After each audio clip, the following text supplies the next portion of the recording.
those of you who have not met Coach Brianna, this is Coach Brianna. She works with me at Altered Ego Fitness and has a bunch of clients herself. So she's going to be leading the call. Um, we do these bi-weekly. I know attendance is hard for all you moms at night and busy bees. So maybe we'll try to figure out some other times. I know Brianna was thinking maybe like a weekend, but I'll ask you guys later in the chat. But I'm going to let Brianna take over. Yes, I'm happy to do other time frames. So if Sheena's leading like the 7:30 ones, because that kind of was fitting better for her. If you guys want to do something earlier in the day or the weekends, I'm happy to try to work that in. We can do a poll or something. Okay, let me see. Oh, hang on one sec. Just share my screen. Mm,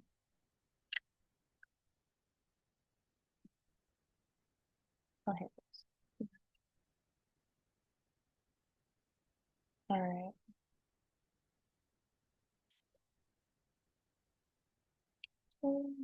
Okay,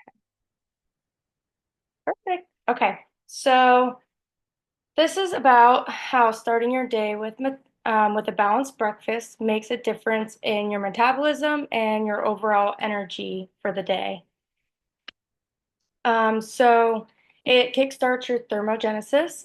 Eating breakfast activates diet-induced thermogenesis. Basically, this is the process where your body burns calories in order to digest and absorb your food. So giving your metabolism a wake-up call after an overnight fast is really important because then you're starting your day off on a good foot and your body's already starting to burn calories. So it does have muscle repair and cognitive function benefits as well. By including protein in your first meal, you're preventing muscle breakdown and you're promoting muscle repair instead. By doing that, you're boosting your resting metabolic rate since muscles actually burn more calories than fat. So I did put an example. So your muscle would burn 6 to 7 calories per pound per day, whereas fat would only burn 2 calories per pound per day, which if you gain 20 pounds of muscle, that's well over, 20 calories that you'd be burning versus the opposite effect if you're just more fat than muscle. So glucose also fuels your brain. You can expect to notice improved concentration, memory, overall performance throughout the day. Eat before those early morning meetings. Me personally, I have one every day at 8:30. And I notice that when I'm going in, if I haven't eaten, even though I'm leading the meeting and I'm on the computer and I'm talking to people, I'm wanting to like drift off. I'm really sleepy. I can barely focus and pay attention. So I know from personal experience that it's so much more beneficial when you kickstart your day with a good meal beforehand. It regulates your blood sugar. So a nutrient-dense morning meal helps to regulate blood sugar and insulin levels each day, which can reduce your cravings and some energy dips later on. The fiber acts through enhancing insulin sensitivity, and it has an acute effect on slowing the rate of carbohydrate absorption. So this overall supports a stable metabolism, and it is important for people with those insulin sensitivities or diabetes. And then binge eating and hormonal rhythms. So, starting the day with a balanced breakfast reduces the chances of overeating later in the evenings because you've started early in your day. So, the amount of time that you're actually eating, that window, you started it so early that later on you've had a full balanced day. Whereas if you started at 2 p.m., then you kind of end up wanting to eat later at night, 10, 11, 12 p.m., 12 a.m. Um, so this allows your body to align with its natural circadian rhythm and it supports your metabolic hormones such as your insulin and your cortisol. Also, you can expect improved mood, which helps to prevent fatigue and irritability throughout the day. And then making your meals high in fiber helps to stimulate digestion and it promotes regular bowel movements. So I gave a couple balanced breakfast ideas. You can do a veggie and egg scramble. You can do avocado toast. Your eggs are obviously your protein. Your fiber comes from your veggies and your toast, and then your avocado would be your healthy fat. You can also do a Greek yogurt bowl. You can do a burrito or a taco with your eggs, avocado salsa, or even oats. You can put some protein powder or egg whites will actually up your protein content if you're staying away from the powder for any reason. And you could throw some fruits in there. So that is it.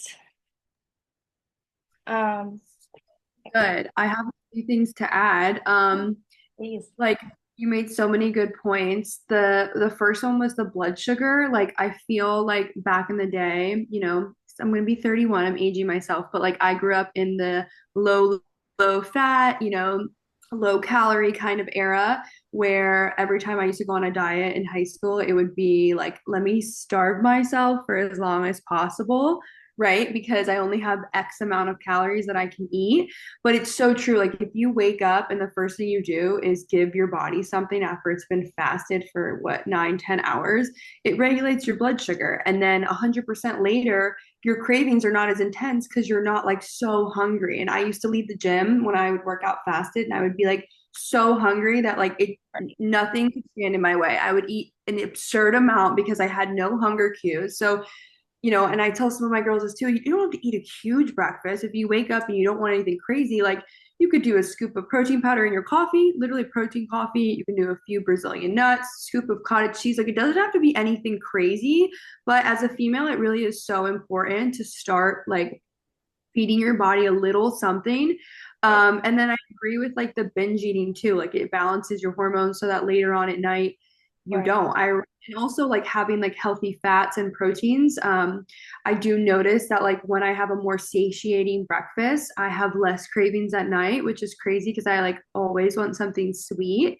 So when I like pick something saltier for breakfast, it actually helps me later on in the day. So so good. I feel like everyone should, start their day with just a little something just to start their burning. Right, absolutely. I was gonna say too, like putting yourself into starvation mode like that, naturally your body's gonna want to hold on to anything you're putting in your body at that point. So doing the intermittent fasting after you've already fasted all night can almost be more damaging than beneficial. Yeah, females really should not be fasting longer than 12 hours. Anything more is detrimental. Males, on the other hand, they can get away with anything, but I still think that they should eat a little something in the morning. Right.